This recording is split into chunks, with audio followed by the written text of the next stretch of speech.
The smell hits you before anything else. Ammonia, solvent. Something underneath both that doesn't have a name but lives in the back of your throat for days after you leave. You're standing in a concrete building with no windows, no address, and no reason to exist on any map. Two men are hunched over a propane burner, plastic buckets, garden hoses as condensers, product dripping into a mason jar like something from a horror film pretending to be a kitchen. Your PhD is in organic chemistry. You graduated 4th in your class. And the man who brought you here just said with complete sincerity that this is the state-of-the-art operation he needs you to fix. You almost laugh. Almost. Part 1. The interview. 3 months ago, you were stocking shelves at a hardware store.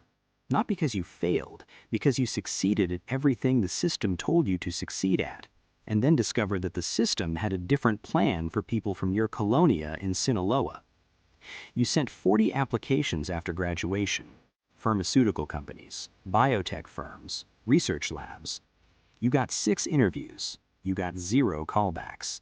Your address, your last name, the accent you spent 4 years trying to sand down to nothing. None of it was ever said out loud. It didn't have to be. So you went home, back to the hardware store your uncle managed, back to the house where your mother was coughing through dinner every night. A cough the clinic wanted to run tests on. Tests that cost 3 months of what you made stacking shelves. You were doing the math on that ceiling every night. A man named Lowe walked into the hardware store on a Tuesday. He didn't buy anything. He watched you for a while. Then he asked if you were the kid who went to university for chemistry. In a town this small, everyone knows. He said he knew someone who needed a chemist. Pays well. Cash. He didn't say what it was for. He didn't need to. You told him no. You went home. You ate dinner. Your mother coughed. Lowe came back the following week, same aisle. This time you said you wanted to meet the employer first. He drove you 40 minutes outside town to a ranch with clean fencing and dogs that didn't bark. A man named Cardenas was sitting under a mesquite tree drinking horchata. He was maybe 55, calm, spoke the way professors speak, measured, like every sentence had been considered twice before it left his mouth. He asked about your degree, your GPA, what you knew about organic synthesis. He had a printed copy of your university transcript. It was the most thorough interview you'd ever had. He explained the position. The operation currently used a crude reduction method. Product was inconsistent, purity around 68 to 72%. He wanted 95. He wanted someone who understood the chemistry, not just someone who could follow a laminated recipe card. He offered $5,000 a month. Your hardware store paid $400. He watched you do the math. He didn't rush. He just sipped his horchata. You started the following Monday. Part 2. Building it. When the blindfold comes off, you're standing in a concrete shell in the Sierra Madre with no windows and a floor that's mostly dirt. The smell is catastrophic. Ammonia layered over solvent, layered over something that smells like rotten eggs. Phosphine gas, you'll realize later, which means whoever was cooking before you was working one mistake away from being found dead on that dirt floor. You spend the first week not cooking at all. You inventory everything. You test the precursors for contamination. You take temperature readings throughout the day. You sketch a floor plan on the back of a feed sack and write out a list of everything you actually need to do this correctly.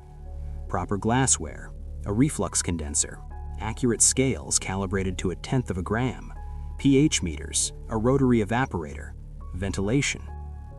You hand the list to Cardenas's man with much unhope. A truck arrives 4 days later with everything on it. You think about every university lab grant you applied for, the 6-month review process, the committee feedback, the revised proposals, the budget justifications. You think about how none of them came through. The cartel has better procurement than the Mexican education system. That thought will stay with you for a long time. You rebuild the lab from scratch. You design a synthesis route, pseudoephedrine reduction with hydroiodic acid and red phosphorus, controlled, repeatable, the kind of process you could write a methodology section on. Your first batch tests at 96.4% purity. Cardenas holds the sample bag up to the light like a jeweler holds a stone. He doesn't say good job, he says make more. You train 2 assistants, former farm workers. They can't spell methamphetamine, but they can follow instruction, and you teach them the way your best professors taught you, step by step. Temperature matters. Measure twice. Contamination destroys yield. One of them, a 19-year-old named Plato, asks you one night why purity matters so much. You explain it to him. Purity means consistency. Consistency means repeat customers. Repeat customers mean revenue. You're describing addiction economics. You frame it like a business lecture. He nods. It makes sense to him. It makes sense to you too. That's the part that should frighten you. It doesn't. Not yet. Part 3. The machine scales. 1 lab becomes 2. 2 becomes 4. Cardenas assigns you a driver, a bodyguard, and a burner phone that rotates every 21 days. You visit each lab on a weekly circuit. You test every batch. Anything below 94% gets rejected, and the cooks learn quickly that failing your inspection costs them their bonus. You've built a quality control system. You've created performance metrics and accountability structures, and a training pipeline that takes untrained workers and turns them into reliable operators. Everything your degree prepared you to do, applied with full precision to the wrong product. The money is changing things at home. Your mother gets her tests, lung infection, treatable with antibiotics you can now afford. You pay off the house. You replace the stove that's been broken for 3 years. She asks where the money came from. You tell her you got a position at a pharmaceutical company in Guadalajara. She believes it because she needs to. You visit every 2 weeks. She makes dinner. You sit at the same table where you grew up and eat with hands that cooked 60 kilograms of methamphetamine that week. She says she's proud of you. You choose slowly. You don't respond. 6 months in, Cardenas shows you the distribution warehouse. He says a cook who understands the market makes better product. You suspect the real reason is that he wants you to understand exactly what you're inside. Your product leaves your labs in sealed bags. It leaves the warehouse in tonnage, loaded into vehicles with hidden compartments built into fuel tanks, false floors, modified engine blocks. You do the math in your head without meaning to. Street value of your lab's monthly output is somewhere around $12 million. You make $5,000 a month. You are the most underpaid person in this organization by a distance you can't calculate without feeling something shift in your chest. You ask Cardenas for a raise. He smiles. He gives you $8,000 and a truck. Then, over the same lunch, he tells you about the previous cook. A good chemist, reliable. Got comfortable, started skimming precursors, selling product on the side. They found him in a barrel of acid in one of the labs. Cardenas tells you the story the same way he told you about the horchata. No change in tone, no pause, no weight attached to it. Like it's just another thing that happened, like weather. You understand exactly what the story is. The raise is real. So is the barrel. Both are true at the same time, and you will need to hold both of those things in your head for as long as you work here. Part 4. The Pivot. The pseudoephedrine supply collapses in 2 weeks. Federal crackdown on pharmacy sales. Your entire precursor pipeline dries up almost overnight. The kind of disruption that would shut down a legitimate operation for months while procurement scrambled. Cardenas calls you. He doesn't panic. He just asks, what's the solution? You spend 3 days in the lab. The answer is P2P, phenylacetone-based synthesis. Harder to cook, more steps, more toxic intermediaries. But the precursors are industrial chemicals, benzaldehyde, nitroethane, aluminum, things you can source through legitimate chemical supply companies using falsified company paperwork. No pharmacy involvement, no flagged purchases. You present it to Cardenas like a product development pitch. He listens. He asks how long to retool the labs. You say 2 weeks. He gives you 10 days. There's a problem with P2P you don't mention until after you've already committed. It produces a racemic mixture, 2 molecular mirror images, only one isomer produces the desired effect. The other is dead weight. Your purity numbers look good on paper, but the effective potency is lower, and the people buying your product will notice before the numbers tell you to. You solve it with a reductive amination modification and a chiral resolution step that separates the isomers. 3 extra hours per batch, but effective. Purity comes back to 96%. Cardenas starts calling you El Profesor. You hate the name. It follows you everywhere. Part 5. Zona Norte. Cardenas sends you to Tijuana to troubleshoot a contamination problem at a lab there. On the drive in, your driver takes a wrong turn through a neighborhood called Zona Norte. You see them immediately. Hundreds of people, on curbs, in doorways, stretched out on cardboard, skin and bone, open sores, eyes that don't track movement the way eyes are supposed to. A woman who can't be older than 25 is scratching her arms raw in front of a pharmacy with bars on the windows. She's scratching with the focused intensity of someone who has no other thought in her head. You look at her and you know exactly what's in her bloodstream. You designed that molecule for maximum receptor binding. You optimized it for potency. You ran quality tests to make sure it was consistent batch to batch. Here it is, working exactly as intended. Your driver glances at you. He says, "Don't think about it. They'd be using something anyway." You've said that yourself, exact same words. Said it to Plato, said it to yourself at 3 a.m. when your brain ran the math you didn't want to run. It sounds different on this street. You fix the Tijuana lab. You don't take the wrong turn on the way back. You don't think about her. You think about her every day for the rest of the year. Part 6. When it breaks. You're eating breakfast at a taqueria when Cardenas's face appears on the television. DEA joint operation, wiretaps, informants. He's in handcuffs being walked to a helicopter, and he looks, this is the part that stays with you, he looks completely calm. Same face as the horchata, same face as the barrel story. Whatever is happening behind those eyes, it has been walled off from his expression so completely that you can't find it. Your phone rings within an hour. A man named Rodrigo, younger, louder, Cardenas's lieutenant. He tells you nothing changes. Everything changes. Rodrigo doesn't understand the chemistry. He doesn't want to. He wants volume, not quality. He orders you to cut the product with MSM, methyl sulfonyl methane, to stretch output by 30%. You explain that cutting reduces quality, and quality is why your product commands premium pricing in LA and Arizona. You show him the margin math. He tells you to shut up and cook. You cut the product. Purity drops to 79%. The premium buyers in LA and Phoenix switch suppliers within 6 weeks. Rodrigo's revenue drops. He blames you. You show him the numbers again. He doesn't read numbers. He reads loyalty. And right now, you look like a man who's been arguing with him the day he took over.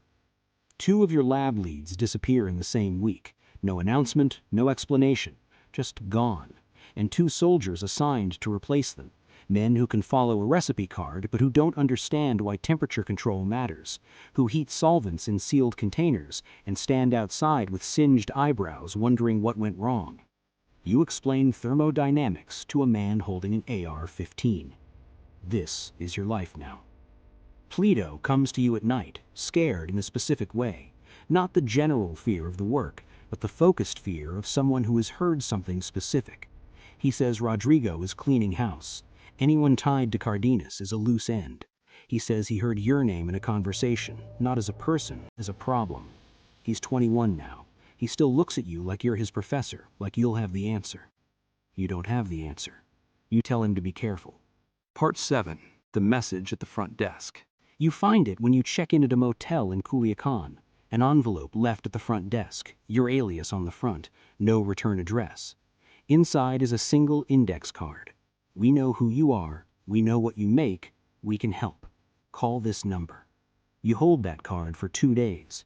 You think about the barrel, you think about your mother, you think about Zona Norte and the woman who was scratching her arms. You think about Plato's face when he asked what to do. You call. The DEA agent on the line doesn't introduce himself with his name. He just tells you what they want. Lab locations, supply routes, precursor suppliers, Rodrigo's communication patterns, and what they'll give you, immunity. relocation, new identity, your mother included. 3 months of cooperation, then extraction. 3 months of cooking product for a cartel while feeding the coordinates to the people who are going to dismantle it. You become simultaneously the machine and the off switch. Part 8. Thursday morning. The raids come before dawn on Thursday. All 8 labs hit simultaneously. 43 arrests, 900 kilograms of product seized, $14 million in cash. Rodrigo is taken at a safe house in Mazatlan, and he's on the new news in handcuffs, and his face, unlike Cardenas, shows everything. You watch from the back seat of a federal vehicle already crossing the border. They put you in a town in New Mexico. Flat, dry, the kind of quiet that feels like it was built specifically to contain people who have too much to think about. Rented apartment, new name, a job as a lab technician at a water treatment plant. You test pH levels, chlorine concentrations. You use the same instruments you used to measure methamphetamine purity. The irony doesn't hit you like a joke, it just sits there. Your mother is 2 towns over. New name, new house. You visit on Sundays. She makes dinner. She asks about your work. You say water treatment. She nods and says it sounds important. She says she's proud. You chew solely. Pleto didn't make it out. You find this in a news article 6 months later. No names, just a number. 14 bodies found near an abandoned structure in the Sierra. The description of the building matches Lab 4, the one you trained to run. You read it twice. You close the laptop. You go to work. You test the water. pH 7.2, within range. You log it and move on. Some nights you sit at the kitchen table with a notebook and draw molecular structures. Not meth, just structures. Caffeine, aspirin, serotonin. The shapes organize something in your brain the way nothing else does. You fill notebooks with them, hundreds of pages of molecules that don't kill anyone. You think sometimes about the chemistry textbook on the shelf in the closet, the one your father left before he left everything else. You opened it at 9 years old. You didn't understand a word. You read it anyway. You think about whether a different book would have sent you somewhere different. You don't know. You'll never know. What you do know is this. The cartel doesn't run on violence. Violence is just overhead. It runs on chemistry, on precision, on someone smart enough to build a system that no one else can replicate, which means someone smart enough to be indispensable, which means someone who can never actually leave. Not really. Not all the way. The men with guns get the headlines. The cook gets a rented apartment, a water treatment job, and a head full of formulas he can't tell anyone about. Right now, in Sinaloa, a chemistry professor is telling his class that he had to stop teaching certain synthesis techniques because too many students were signing up specifically to learn them. He says he stopped being able to tell the difference between who in his classroom is just curious and who was already recruited before they walked in. He says he stopped being able to tell the difference. Somewhere on a campus right now, there's a student who's very good with molecular structures, very bad at getting callbacks, and running out of ceiling to stare at. The man who doesn't need to buy anything hasn't walked in yet. He will.